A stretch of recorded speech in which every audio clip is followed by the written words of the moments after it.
Sir हो गया। अब रिकॉर्डिंग स्टार्ट हो गई। ठीक है, अब कर लो सही तरीके से राइट। वो करने के मैं भैया कर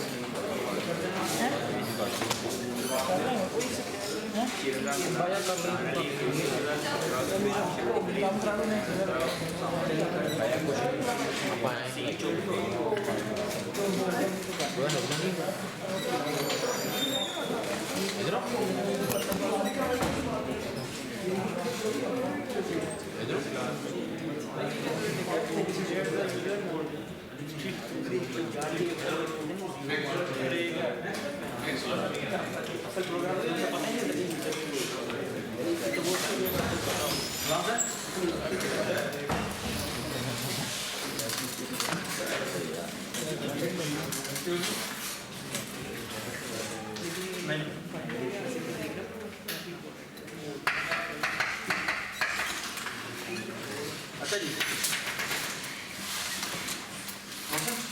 तुम बताओ तो मुझे तुमने यहाँ पे डायमेंशन मल्टीप्लाई क्यों करा? मैंने सर यहाँ पे वो कॉलम की चीज़ है, आप कह रहे हैं कि मैंने डायमेंशन छोड़ी, वो जो दो से देखो इसका मतलब क्या है?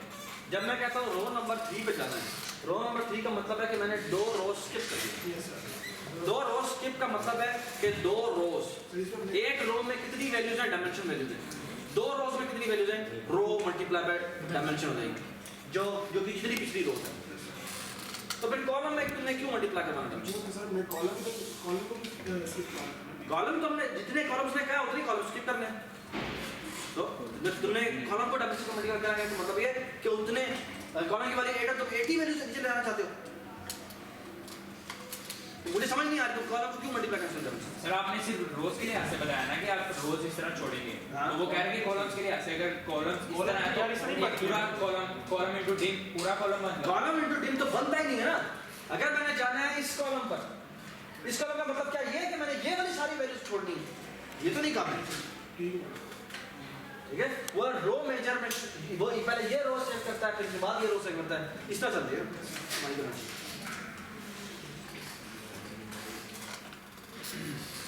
तो हमें सिर्फ डायमेंशन को मल्टीप्लाई करना है, वो सिर्फ रो इंडेक्स माइनस का मतलब, ठीक है। ये कोई फार्मूला नहीं है जो कि मैं कहीं से मैंने इजाद किया, जो यहाँ पे उठाव के मैंने लगा दिया। ये मैंने खुद इंटरप्रिटेशन बनाई है कि यहाँ पर देखो कितनी रोज, जब मैं रो नंबर 3 पर जाता हूँ तो ऊपर वाली 2 रोज में स्किप करता हूँ। ठीक है जी, हमने 2D to 1D कन्वर्जन करना है। शहीद ठीक है, हमने 2D to 1D कन्वर्जन, ठीक है। ये हमारे पास 2D to 1D कन्वर्जन है ना। अच्छा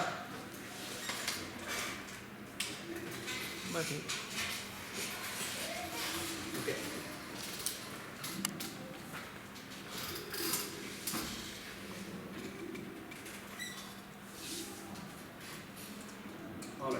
इसका एक बहुत बड़ा और फायदा है इस कन्वर्जन करने का, और वो ये फायदा है कि बेटा अगर मैं आपको कहूँ कि फॉर एग्जांपल डायमेंशन की वैल्यू है 7, ठीक है, डायमेंशन वैल्यू 7 है या 6 कर देते हैं। ठीक है, अगर मैं आपको ये कहूँ कि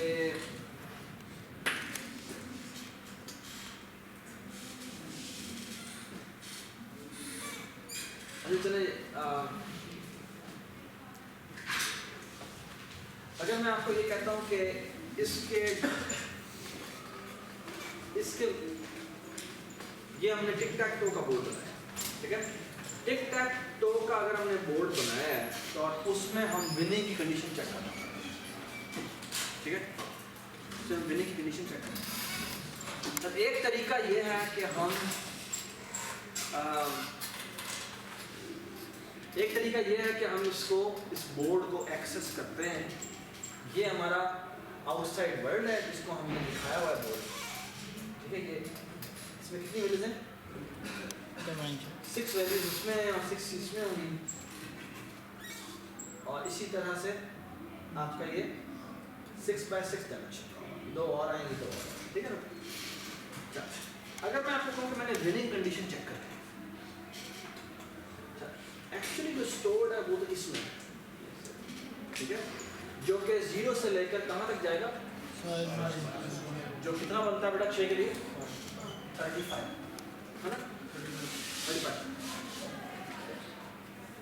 अब मुझे सिर्फ आपने इस सवाल का जवाब देना है, वो ये कि कौन सी इंटरप्रिटेशन ज़्यादा ईजियर टू कम्प्रीहेंड है, ठीक है, आसान है अपने दिमाग को समझाने से, ठीक है, और कितनी कौन सी ज़्यादा नेचुरल भी है, यानी उसमें परसीव करना बहुत आसान है, ठीक है।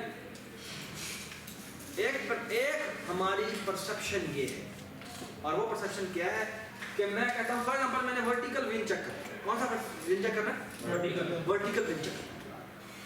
वर्टिकल विंग का मतलब क्या है, वर्टिकल विंग का मतलब ये है कि फॉर एग्जाम्पल जी मैंने कॉलम नंबर 1 की बात करूँ, ये कॉलम नंबर 1 है, मैं इस कॉलम नंबर में इस row index is equal to 1 पे चेक करूंगा, row index is equal to 2 पे चेक करूंगा, रो इंडेक्स इक्वल टू 3 पे चेक करूंगा, और रो इंडेक्स इक्वल टू 4 पे चेक करूंगा, इसी तरह रो इंडेक्स इक्वल टू 6 पे। ये बात समझ? ये एक तरीका है कि कॉलम इंडेक्स 1 से मैंने शुरू किया, इसी कॉलम में सारी वैल्यूज को देखा, अगर सारी की सारी सेम वैल्यूज हैं तो मैंने कहा भाई ये मेरी, इसका मतलब है ये वर्टिकली स्ट्रक्चर है। यूजर मोड के बारे में बात, ये यूजर मोड के पॉइंट से भी, यूजर मोड के भी पॉइंट ऑफ व्यू से बात हो रही है, और ये प्रोग्रामर के प्रोग्रामिंग मोड की भी बात हो रही है। यानी किस, अगर तुम्हें प्रोग्रामिंग करने के लिए कहा जाए, अगर तुम्हें एक प्रोग्राम लिखने के लिए कहा जाए, ठीक है, तो मुझे बताओ कि तुम्हारे लिए इस तरह परसीव करना ज्यादा आसान है या एक और तरीका बनेगा, और वो तरीका ये है कि जी पहले आप 0th इंडेक्स पर देखें, ठीक है, फिर आप 6th इंडेक्स पर देखें, फिर आप चले 0th इंडेक्स पे देखें, फिर आप 6th इंडेक्स पे देखें, फिर आप 12th इंडेक्स पे देखें, फिर आप 18th इंडेक्स पे देखें, 24 and so on so fourth, ठीक है, क्या वाली 24 होगा 30, ठीक है। अब एक तरीका ये था, यानी मैं ये था कॉलम नंबर 1 और रोज चेंज करते जाए, एक ये तरीका था। दूसरा कहता है मैं इस अरे को लीनियरली ट्रीट करूंगा और मैं पहले 0th इंडेक्स पे देखूंगा, फिर मैं 6th इंडेक्स पे देखूंगा, फिर मैं 12th इंडेक्स पे देखूंगा, फिर मैं 18th इंडेक्स पे देखूंगा, and so on. Plus column में आईडी सॉरी में आईडी और रिटर्न होना सीआई माइनस में आईडी होना। नहीं इसमें इसको मैं 2D को यूज नहीं करूंगा, जब मैं इस इंटरप्रिटेशन की बात करूंगा तो मैं कोई 2D to 1D conversion use नहीं करूंगा, मैं डायरेक्टली इसके इंडेक्स पे जाऊंगा। सर वो ऊपर 35 कैसे, सॉरी ऊपर साइज में 6 35 क्या हुआ, 35 साइड है सर। इंडेक्स नंबर प्रोग्रामर ये प्रोग्रामर मोड है, उसमें मैं कहूँ तो मेरी 0 से इंडेक्सिंग स्टार्ट होगी और 35 से, ठीक है सर। वैसे इसमें जो है हम 0 से स्टार्ट करेंगे, नेक्स्ट जो हम चेक करेंगे 5 से भी सेलेक्ट करेंगे, 5 पहले 6 सेलेक्ट करेंगे क्योंकि वो अगली रो का पहला इंडेक्स। अच्छा ठीक, वो तो एक क्लास हो जाएगा, ठीक है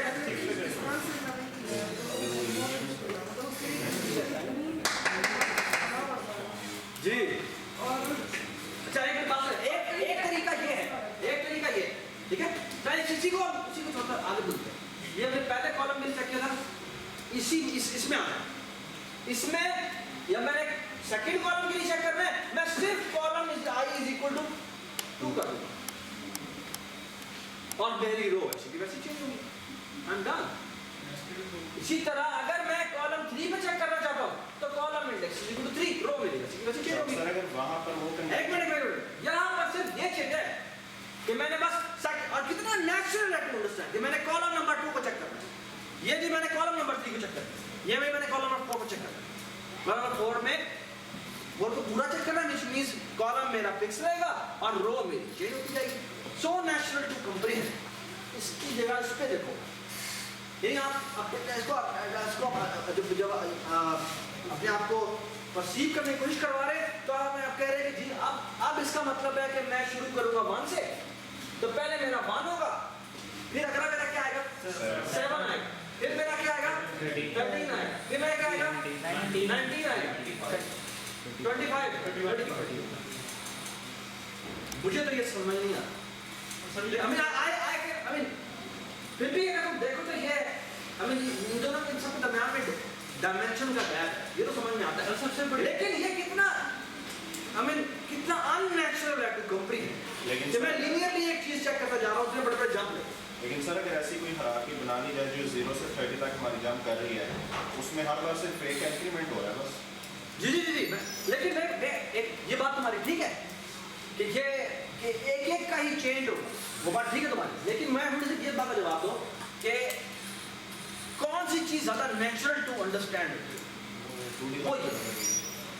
ठीक है, ये जो हमने ट्रांसफॉर्मेशन की है वो बहुत इजी टू कंप्रीहेंड है। अगर आप किसी को कोड दिखाएंगे ना, जो 2 नेस्टेड लूप लगे होंगे for each row, for each column, या for each column, for each row, वो इतना इजी टू कंप्रीहेंड है कि वो आप दिखाएं अच्छा ये होता है, आपको फौरन स्नैपशॉट से समझ में आ गई कि फॉर ईच रो और फॉर ईच कॉलम की बात हो।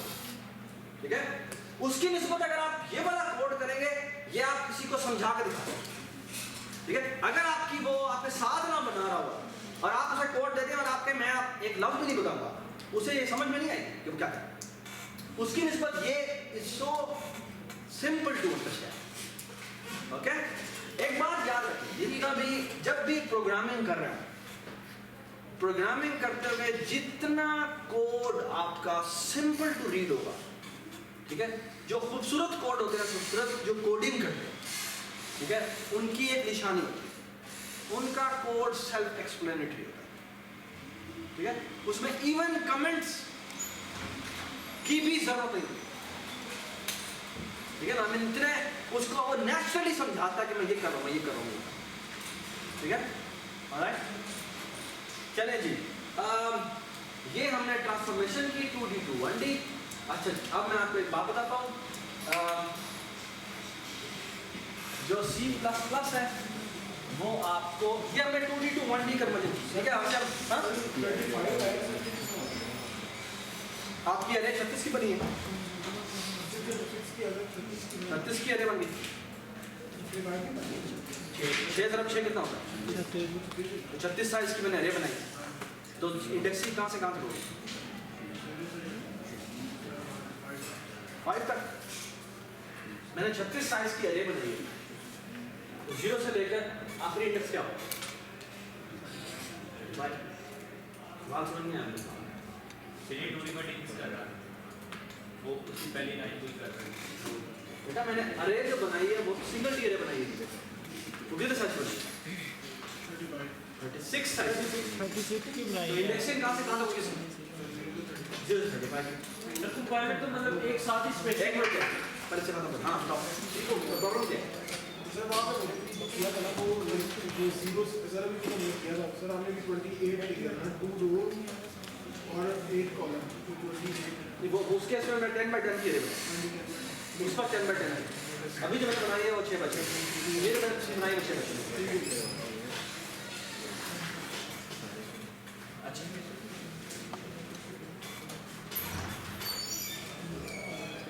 ऑलराइट,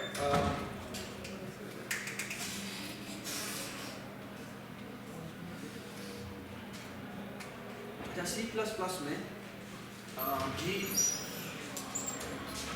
यार ये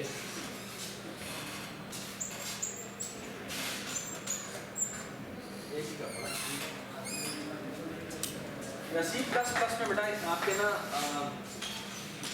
C++ में भी आप 2D अरे बनाना चाहें तो बना सकते हैं। ठीक है, और वो कैसे बनाते हैं, आप यहाँ पे लिखते हैं int, for example int type की करना, कैर की तरह नहीं होता, यहाँ पे टाइप कैर है। ठीक है, यहाँ पे इसका नाम रखते हैं, लेट्स से 2D अरे। ठीक है, यहाँ पे आप उसकी डायमेंशन देते हैं, ये होता है कितनी रोज और यहाँ पे होता है कितने। ठीक है, हमारा जो केस है डिटेक्ट होगा, उसमें ये 2D अरे कितने साइज की होगी, डायमेंशन मल्टीप्लाई बाय डायमेंशन, ये यहाँ पे डायमेंशन आएगा यहाँ पर। ठीक है, इसका मतलब फॉर एग्जांपल बेटा यहाँ पर मैं 3 दे देता हूँ और यहाँ पर भी मैं 3 कर। ठीक है, C++ में ये एक्चुअली आपको बताता है, हमें ये लगता है कि एक्चुअली से इस तरह की अरे बने। ठीक है, ये अरे है, ये यहाँ से कहीं शुरू होगी। ठीक है, 0x100 से ये इसने 3/3 की अरे बनाई है, ये इसका कॉलम इंडेक्स है 0 कॉलम इंडेक्स है 1, कॉलम इंडेक्स है 2। ये है रो इंडेक्स 0, रो इंडेक्स 1 और रो इंडेक्स 2। C++ आपको इस तरह की इजाजत।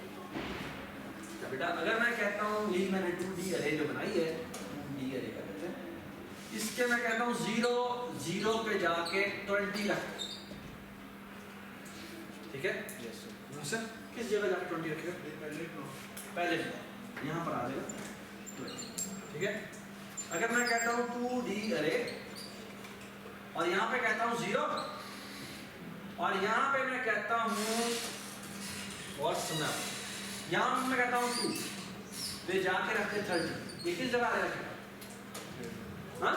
So third पे हाँ? third पे first line ये R1 जो है first इसलिए सही यहाँ पे यहाँ क्या रहेगा? 30।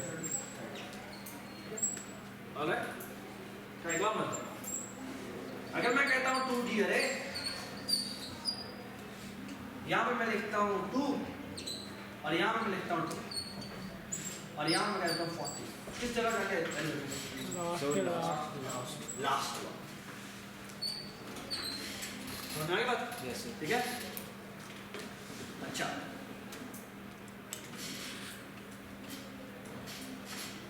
कंपाइलर C++ का जो कंपाइलर है वो एक्चुअली आपसे झूठ बोल रहा है।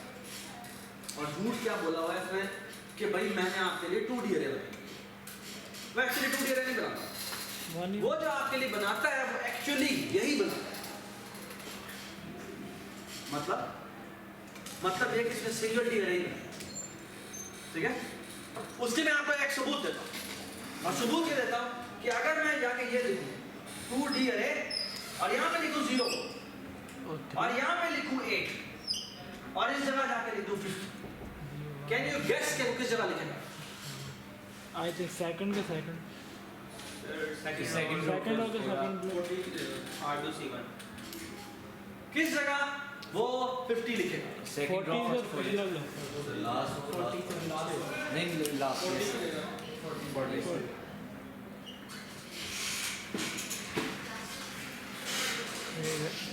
और उसकी वजह सिंपल सी है कि उसने एक्चुअली जो रखा होता है वो क्या रखा होता है? इससे करस्पॉन्डिंग एक सिंगल डी अरे रखी होती है और वो कहता है जी पहले रो के पहला जो इंडेक्स है उससे तुम इतना आगे चलो और वो इतना आगे चला, ठीक है? ये बात समझ आई? जो कि हमारे साथ भी हो रहा था जब हमने 2D अरे से कन्वर्जन की थी, तो ये यहाँ पर भी यही मसला हुआ।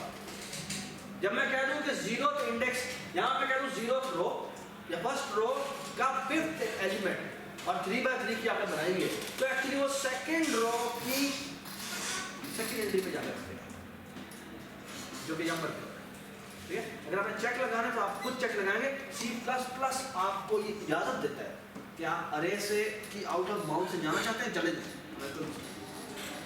ठीक है? अगर आप अरे की बाउंड से आगे जाएंगे तो कभी कभी वगैरह देता है, कभी वगैरह नहीं देता, ठीक है?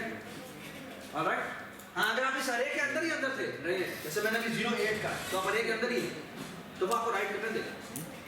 लेकिन अगर आप लेट्स से 0 9 या 0 10 कहेंगे तो फिर कहीं हो जाकर मसला कर सकते हैं, क्योंकि आप कहीं और जाके राइट करें, ठीक है? And if you happen to be, याद होगा मैंने आपको बताया था कि आपको जो ऑपरेटिंग सिस्टम एक पेज देता है कि इस जगह पे जाके लिख दो, अगर आप उससे बाहर लिखने लगेंगे तो वैसा आपको होना चाहिए, ठीक है जी?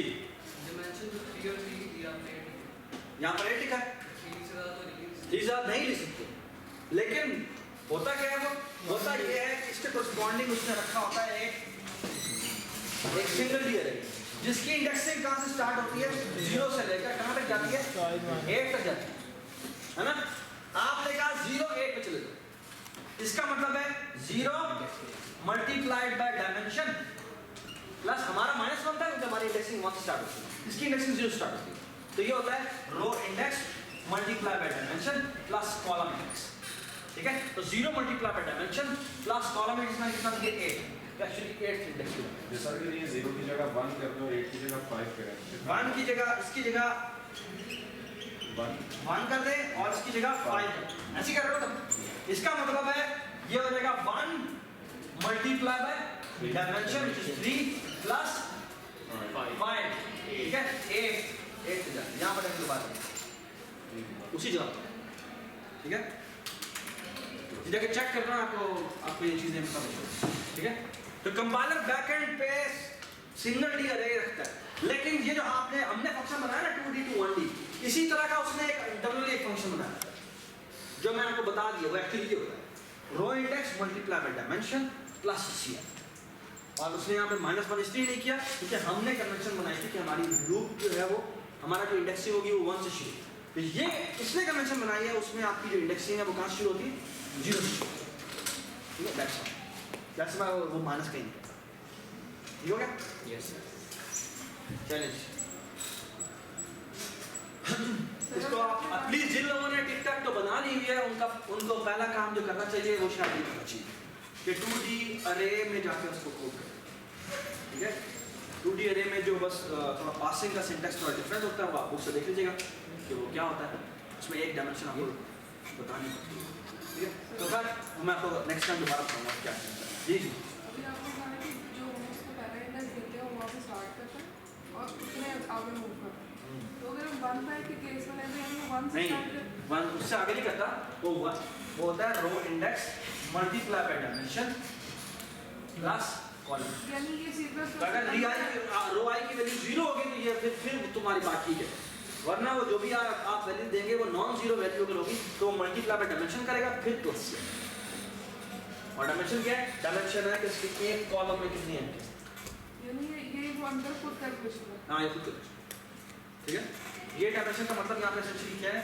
कि मेरी कितनी एक रो में कितने कॉलम अगर यहाँ 4 होगा तो ये 4 से मल्टीप्लाई करेगा अगर यहाँ पर 10 होगा तो ये 10 से ठीक हो गया एक रो में कितनी वैल्यूज है उससे मल्टीप्लाई ठीक हो गया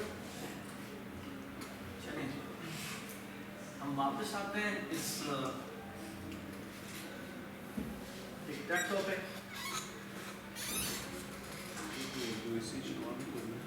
हाँ चलिए इसका तो क्या है इसका क्या है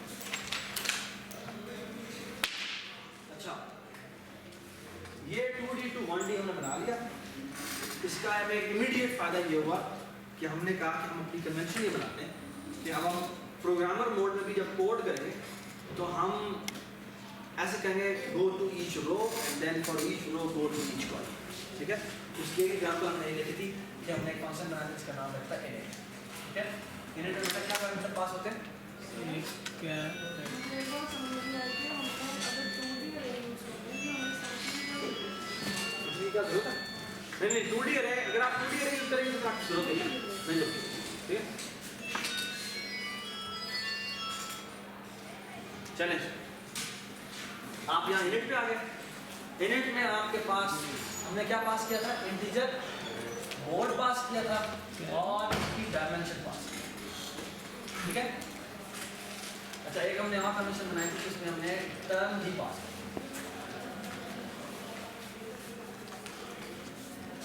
टर्म हमने बाय रेफरेंस पास की थी या by value why by reference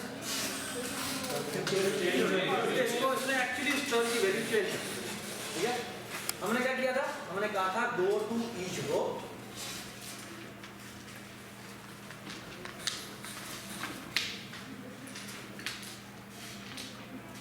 and for each row go to each column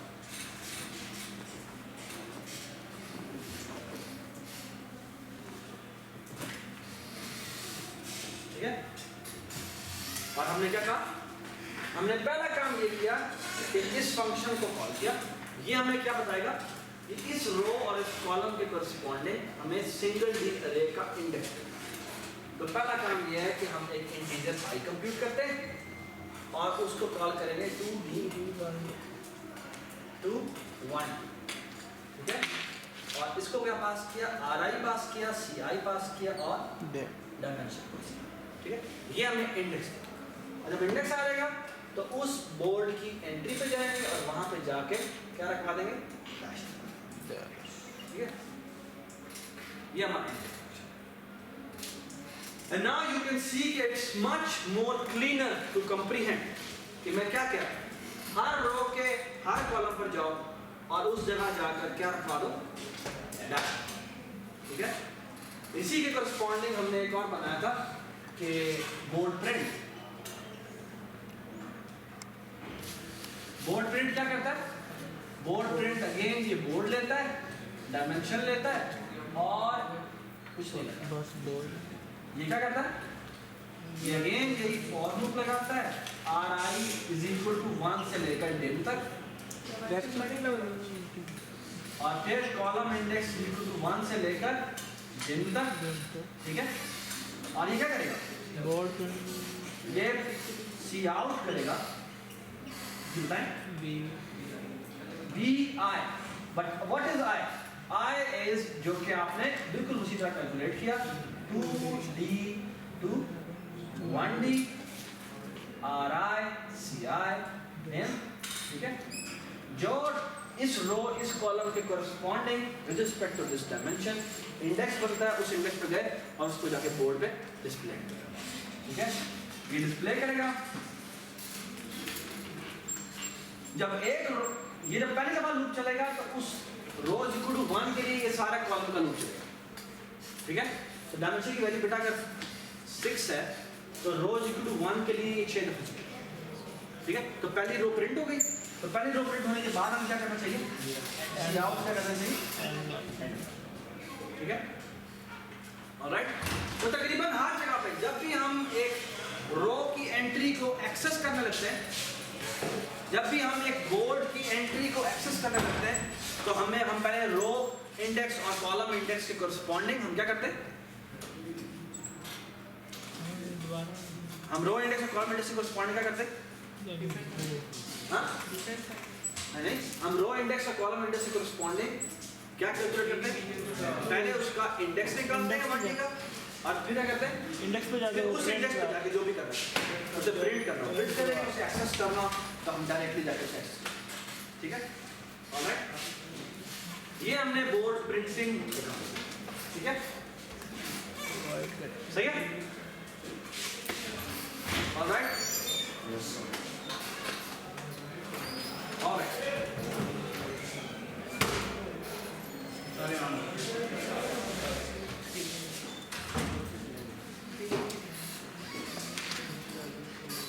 चलो जी टिक टैक पे वापस आते हैं।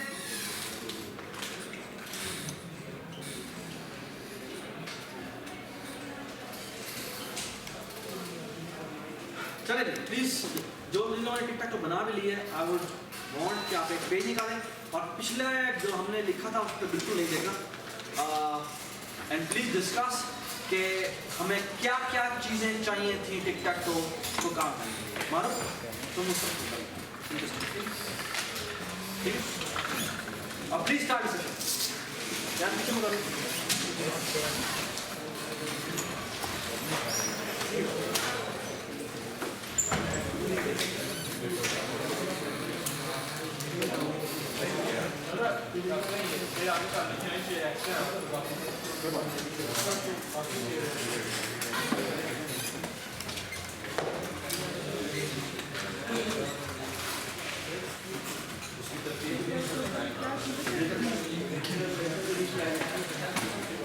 कॉफी का ग्लास